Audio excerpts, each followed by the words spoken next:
And I did not raise my voice. I did not send a long text message explaining myself. I did not call her back 3 times the way I used to when she was 17 and missed curfew. I simply sat in my recliner, looked out at the backyard I had mowed that morning, and made one very quiet decision. But let me back up, because none of this makes sense without the beginning. And the beginning, if I'm being honest, started long before this summer.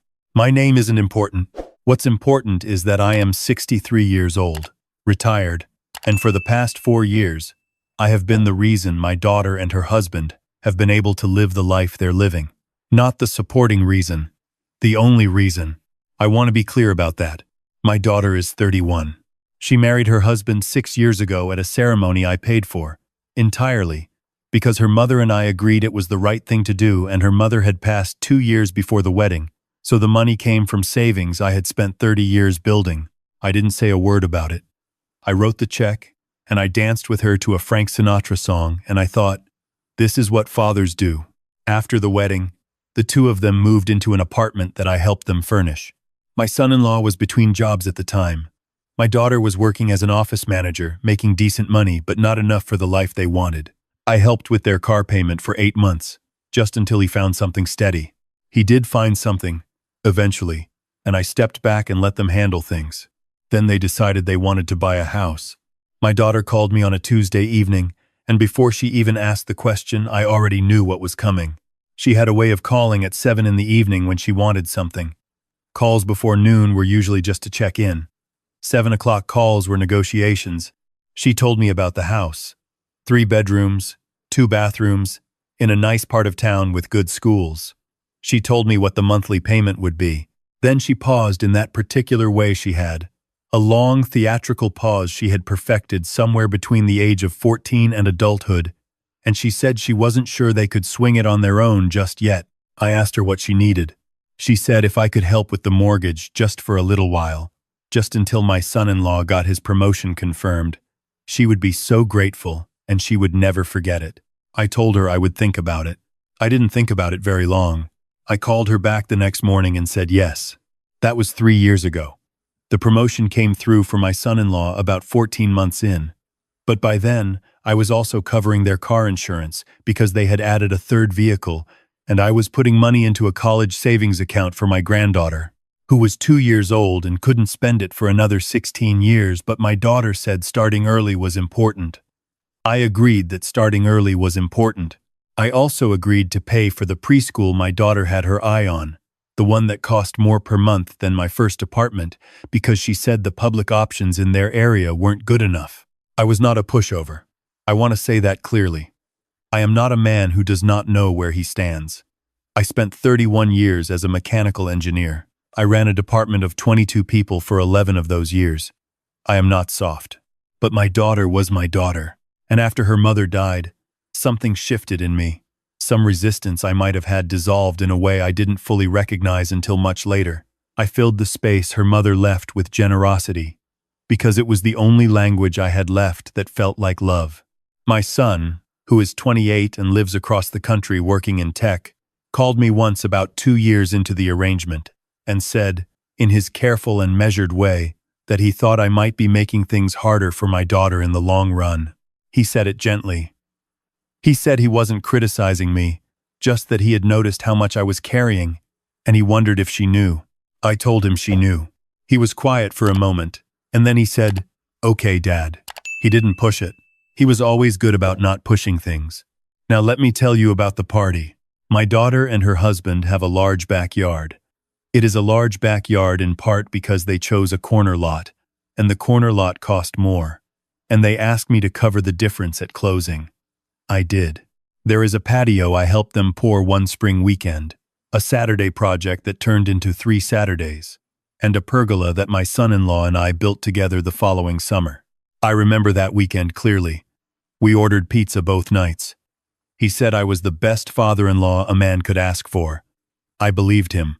Every summer, they throw a big party. 4th of July, mostly, but sometimes Labor Day. They invite their friends, their neighbors, people from my son-in-law's office. It is the kind of party that gets photographed for social media. the kind where there are fairy lights strung under the pergola and a spread of food that takes 2 days to prepare. I had attended every single one. This year, I found out about the party through my son. He mentioned it casually during one of our weekly calls, sometime in late June. He said he had seen some photos on my daughter's social media and it looked like a great time. He asked if I had enjoyed myself. I told him I hadn't been there.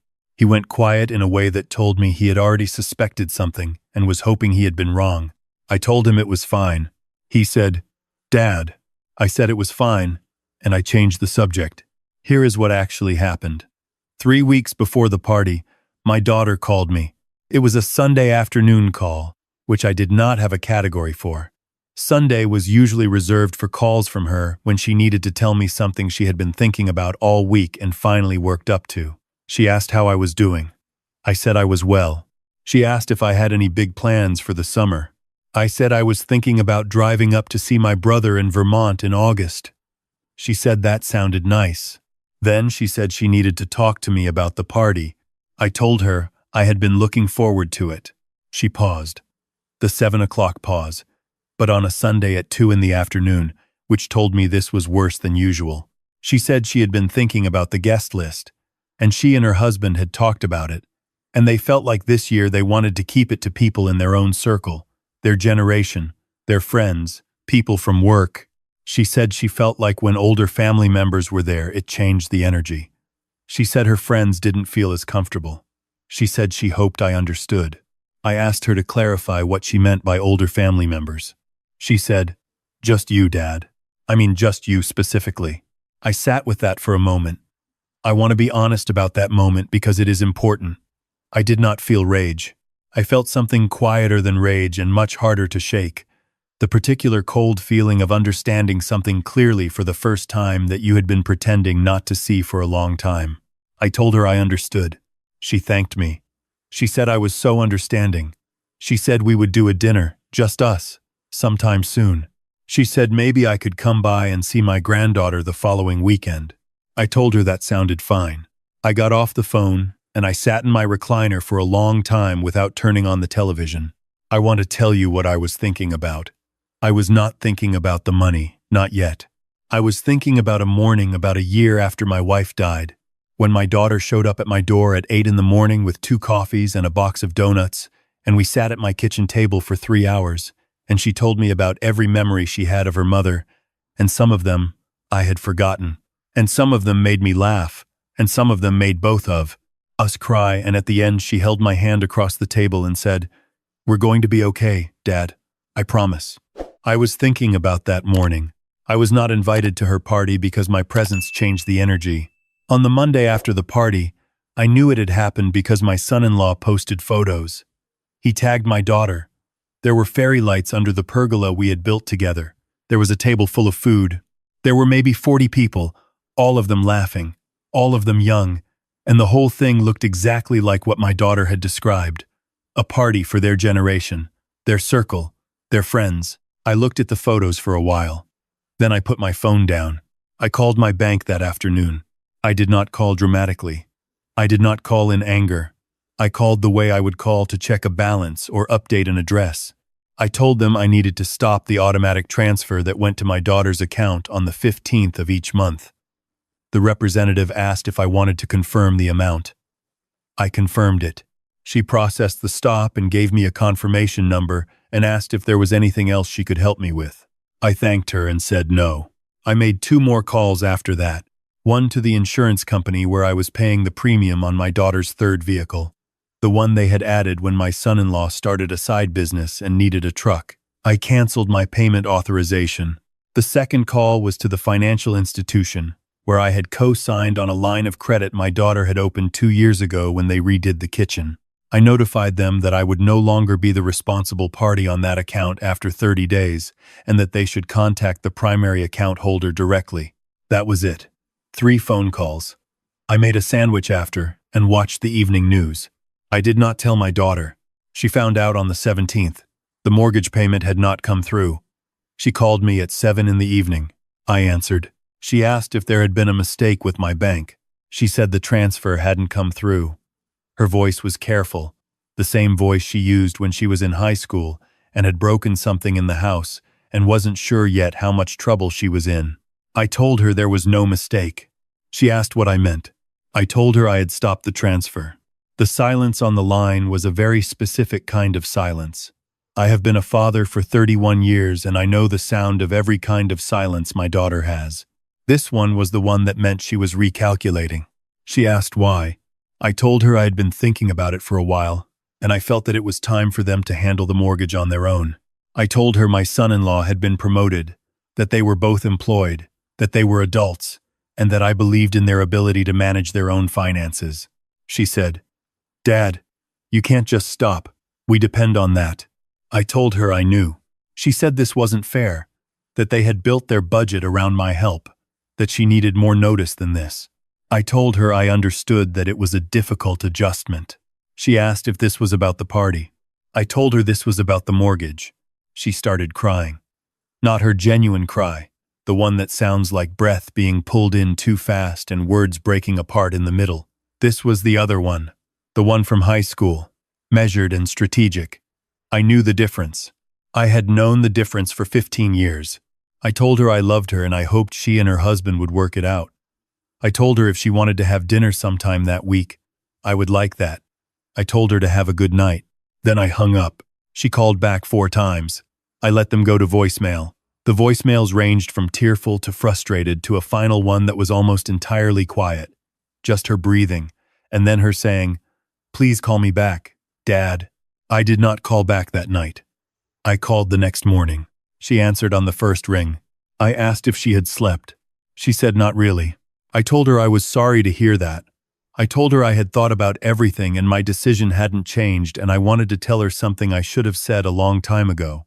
I told her I loved her more than I knew how to say and that I had spent the last 4 years trying to show that love in the way I knew how, through money, through showing up, through saying yes every time she asked.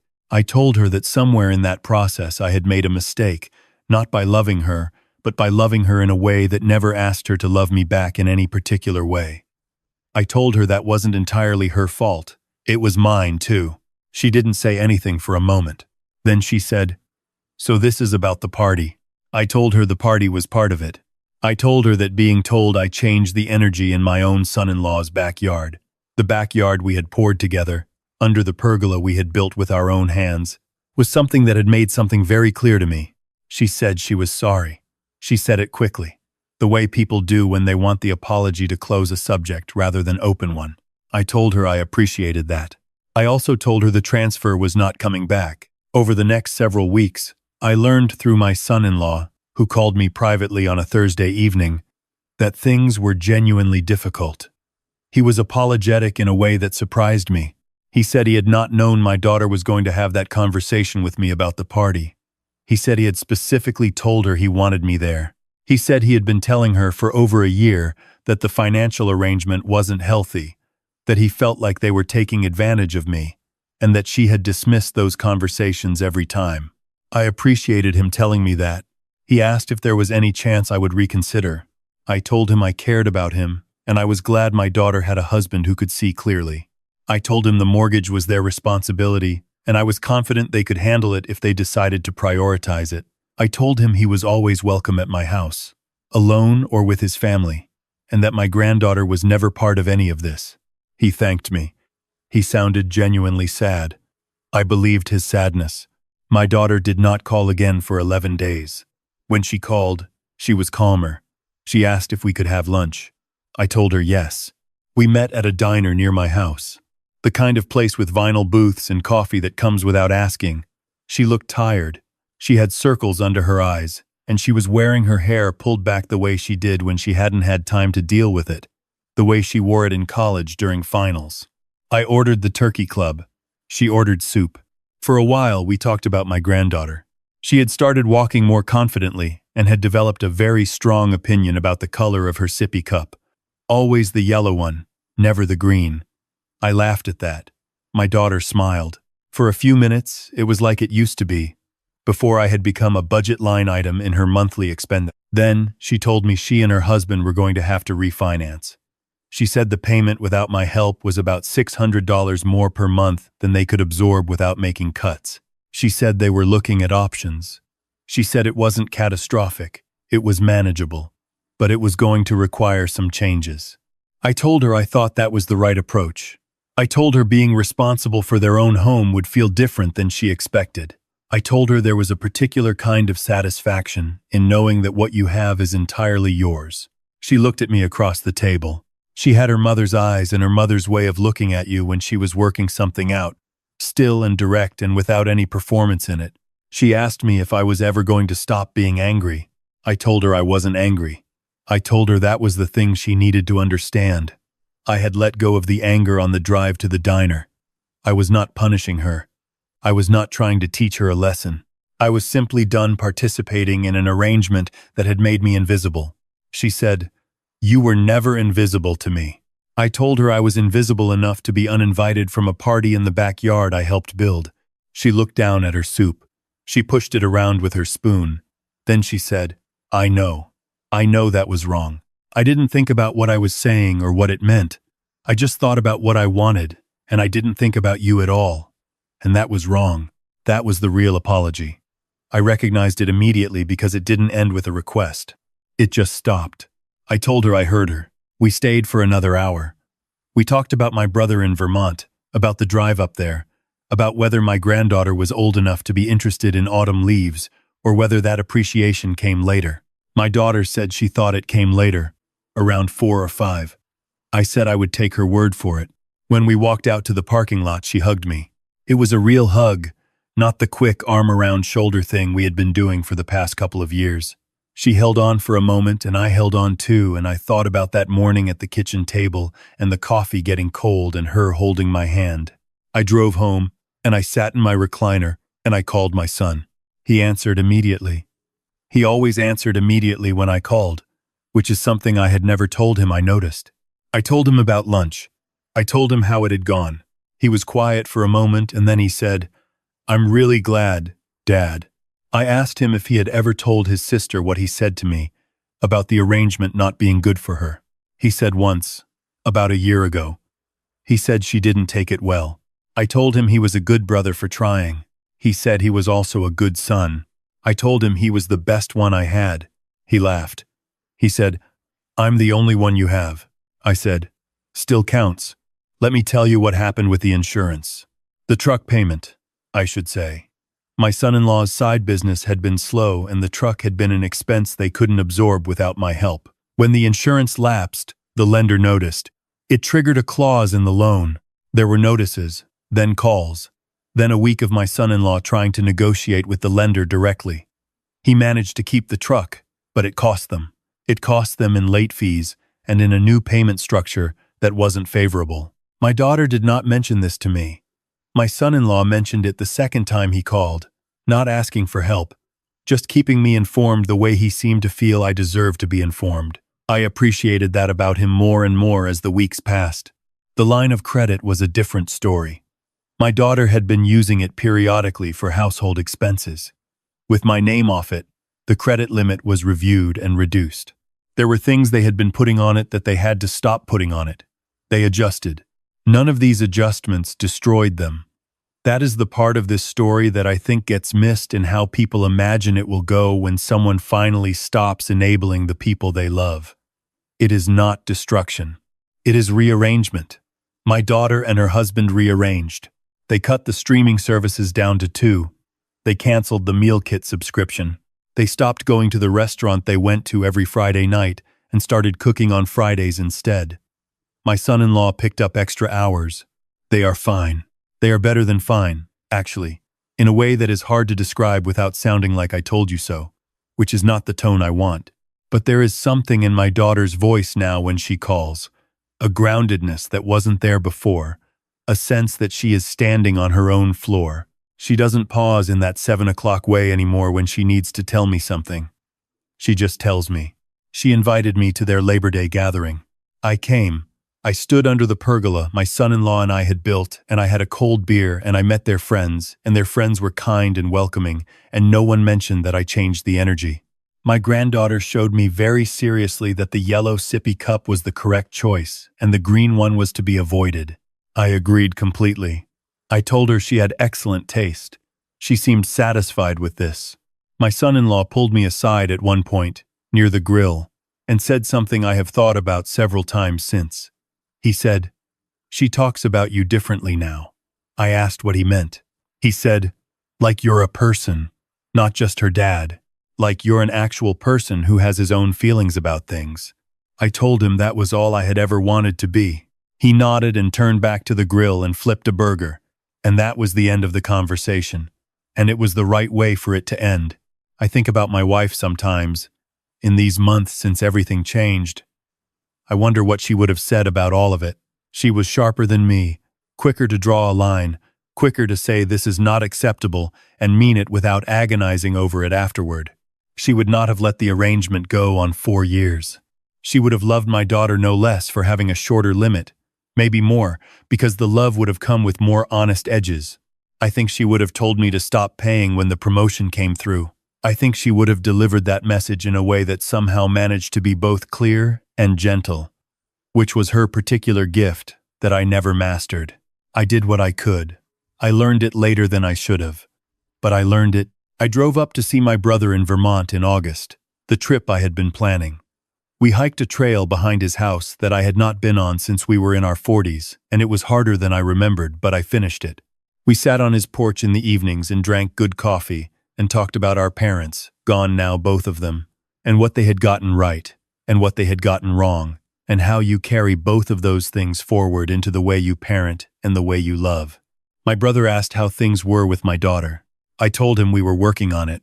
He said that was better than where some people end up. I said he was right about that. On my last morning there, before I drove back, I sat at his kitchen table while he made breakfast, and I thought about all the tables I had sat at in my life. The table in the house where I grew up. The table my wife and I bought at a yard sale when we were 26 and broke and happy. The kitchen table where my daughter held my hand the year after her mother died. The diner booth where my daughter gave me the real apology. Tables are where things get worked out, where things get said when they finally have to be said, where families come apart and come back together with slightly different shapes. I drove home on a Tuesday, and the house felt the way it always feels when I come back from somewhere, a little still, a little waiting. I unpacked my bag and made coffee and sat in my recliner and called my son. He said, "How was Vermont?" I said it was exactly what I needed. He said, "Good." Then he said, "I've been thinking about coming out for Thanksgiving if that works for you." I told him that worked for me. He said, "And maybe we could have everyone together? Like actually together?" I knew what he meant. He meant his sister and her family at my table, the way it used to be, the way it should be. I told him I would call her. He said, "I know you will." I told him to book his flight. I called my daughter that evening. A Tuesday call, no particular time. Just a father calling his daughter to say he would like to have everyone together for Thanksgiving, and would she and her family come. She said yes before I finished the sentence. I told her I was glad. She asked if she could bring pie. I told her she could bring whatever she wanted. She said, "What kind do you like?" I told her the same kind I had always liked, apple, the kind her mother used to make. She knew how. Her mother had taught her one Thanksgiving years ago, a good afternoon, flour everywhere, the whole kitchen smelling like cinnamon for 2 days. She said, "I remember how to make it." I told her I knew she did. We stayed on the phone for a while after that, not talking about anything in particular, just talking the way people do when they don't have an agenda and don't need anything and are simply glad to be on the same line. She told me about something funny my granddaughter had said that morning. I told her about a hawk I had seen on the drive back from Vermont, sitting on a fence post for about 30 seconds before it lifted and was gone. She said, "That sounded beautiful." I told her it was.